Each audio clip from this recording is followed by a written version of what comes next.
in space.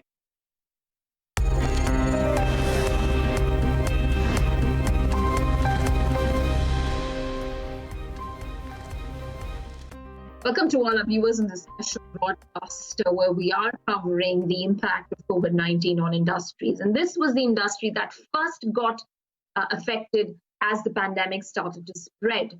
I'm talking about the travel and tourism and the hotel industry in particular. Joining me right now to understand the dynamics as they are in the current shape and form is Sanjay Sethi. He's the MD CEO at Chalet Hotels. Sethi, thanks very much for taking out the time.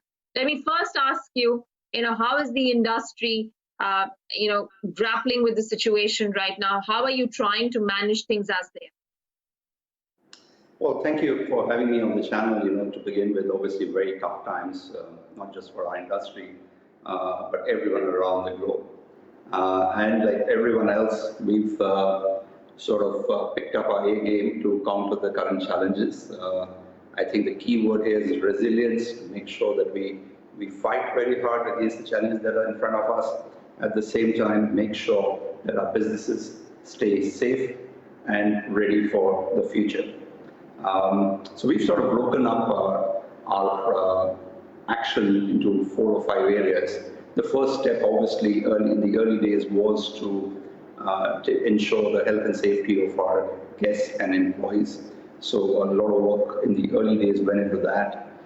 Then the firefighting for the first 7 to 10 days that happened. Every day there was some new discovery, there was some something new happening, and we had to react to some of those things.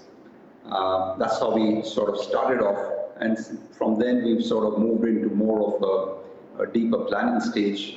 Right now, we're looking at the short-term planning stage, and which has already been, the planning is concluded, we're executing that. And as we move into a longer-term planning stage, we're looking at how the world will change, not just for us, but for everyone in the world.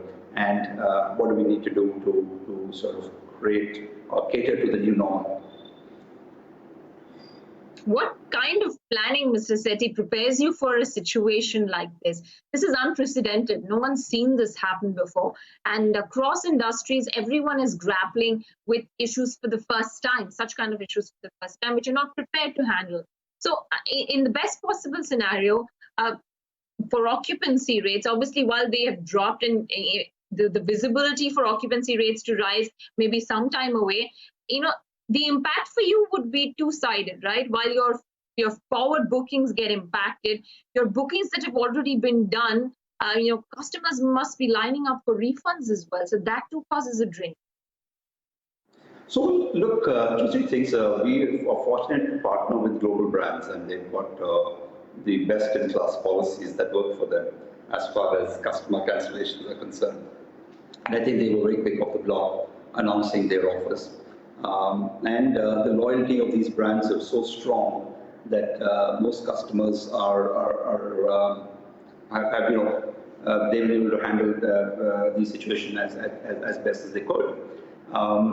Fortunately for us, the brands that we work with had faced this a month or 2 months earlier at China. And there was some learning that had come into play over there. That learning curve that they had, which is very sharp, was rolled out fairly early in the game in India. So just to give you a reference, as early as mid-January, in fact, second week of January, we had the protocols and the SOPs in case the coronavirus came to India, what our hotels should do. So whether they were on health and safety SOPs or whether they were business SOPs, we were already discussing them. We had live cases from our partners in China, in the Greater China region, and those were discussed, and we had made our own plans by then. So yes, to some extent, we were able to be a little more proactive because of our partnership with global partners. Is it safe to assume that occupancies would have come down by the maximum? Yes. Look, but I cannot speak about specifically our portfolio because we're in the silent period. But the industry in India, I think around 25 to 30% of the hotels are shut down. So that's some serious inventory off the block right now, and the ones that are open are somewhere between high single digits to low double-digit occupancies, and that too with people who are stuck in those hotels and can't move out because of the lockdown. So when do you see things, if at all they have to start improving, when is the most realistic time that you feel that things could come back on stream? Like we were just earlier talking about it, essential travel will happen. You'll have work-related travel happening, but leisure-related travel will still take some time to come back, which will affect occupancy rates. Yeah, I think every kind of travel is going to be relooked at. Your guess is as good as mine in terms of when things will get normalized. Our view is that things will ramp up pretty slow. It's going to be more of slightly sharper L-shape, curve as far as the hotel industry is concerned. It's not going to be a V, it's not going to be a sharp U, it could be a tapered U at best. What we're doing as an industry or as companies is we are planning for the worst case scenario, but we are working towards making sure that we never get there. So as far as our financial planning is concerned, the cash flow planning is concerned, and the operation planning is concerned in hotels, we are making sure the plans are in place for worst case scenario. However, we are not experiencing those yet, and we think at some point of time we're going to come out of it. When that's going to happen, I can hazard a guess. I think most of April is going to be the way it is. The lockdown is likely to impact most of April. I don't see occupancies coming back in May, but yeah, there could be some climb up in June, July onwards. And it will take to fourth quarter for industry to come to probably the new normal.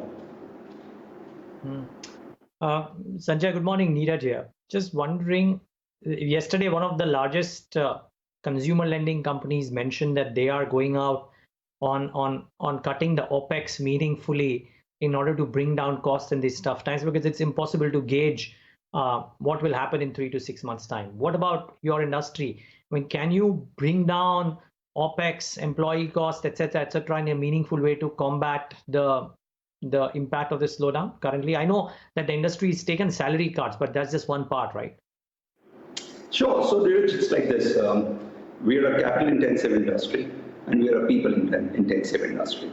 So these are the two critical characteristics of this industry that define, especially for larger hotels, the future. On the capital side, we've sought relief from the government. We need extended restructuring of loans as an industry. We probably need a sort of freeze time sort of a situation as far as the EMIs are concerned as an industry.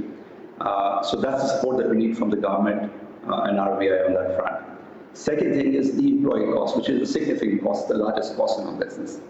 On that front, we obviously need to rethink our whole organization structures and what the future of the industry will be like in terms of the manning ratios. We were fortunate at Chalet to have very efficient manning ratios right from the beginning, and these sort of things come to benefit, especially in these challenging times. So salary cuts is one option, but that's not necessarily the best option. It can't be forever. I think rehiring at hotels, which has been frozen since January or so, it's going to take some time before people start hiring again. And we have attrition. So as we get vacancies, we don't see a lot of those positions getting filled up, which will bring our manning ratios down. It will bring a lot more higher productivity in our people. We also see us moving the way the West does hotel business. The Western countries operate at 0.5 to 0.6 employees per room with limited food and beverage. And Chalet, which has operated 1.2 last year, has gone down to 1.17 now in the last 6 months or so. Will also have to improve its productivity. The industry today in India at the higher end is operating at 2 employees per room. I think we seriously need to look at the productivity ratios in the industry. So that's the second cost. The third cost, which is relevant for us, is the energy cost. So electricity is a large cost for us. 9% of our revenues go towards payroll costs, HLP costs, which is heat, light, and power as an industry. At Chalet, we've had it under control at 7%. We will continue to keep that as tight as possible. As occupancies have been down in the last few days, we had some serious reduction in consumption, so that will help over there. Look, from the government, we need 3-4 things, and I think it's we cannot delay the relief package for the industry anymore. Too many jobs are at stake, too many companies, solvency status is at stake, and we need quick action here. The industry is roughly around a $240 billion industry. We employ roughly 43 million, it's 4.3 crore employees. We can't permit this industry to sink.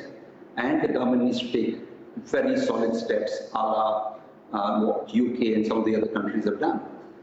So the things that I think we need, number one, we need the government and RBI to step in to give us a serious break on the debt side. So we need restructuring of loans. Second, we need the government to speak to IRDA to allow the loss of profit for COVID.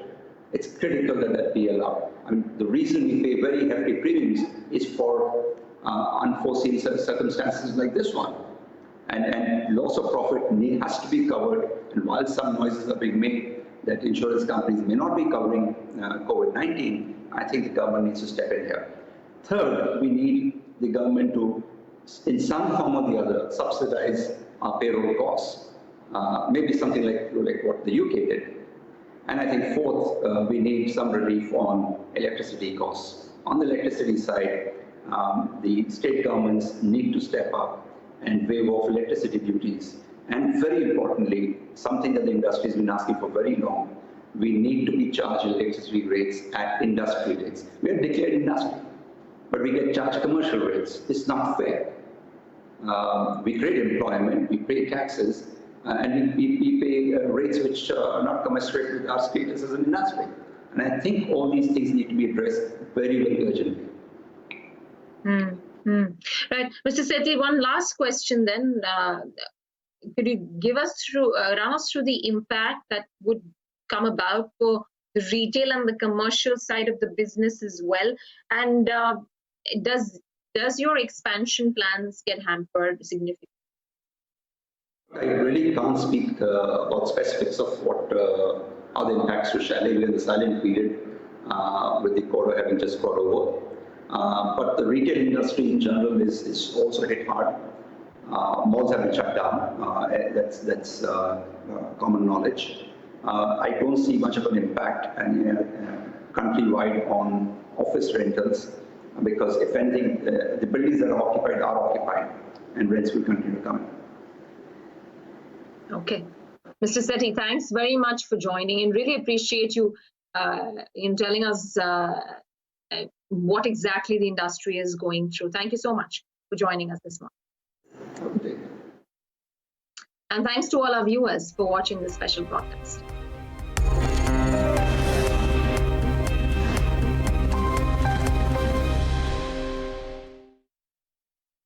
The union to secure your future is here. Andhra Bank and Corporation Bank are now Union Bank of India.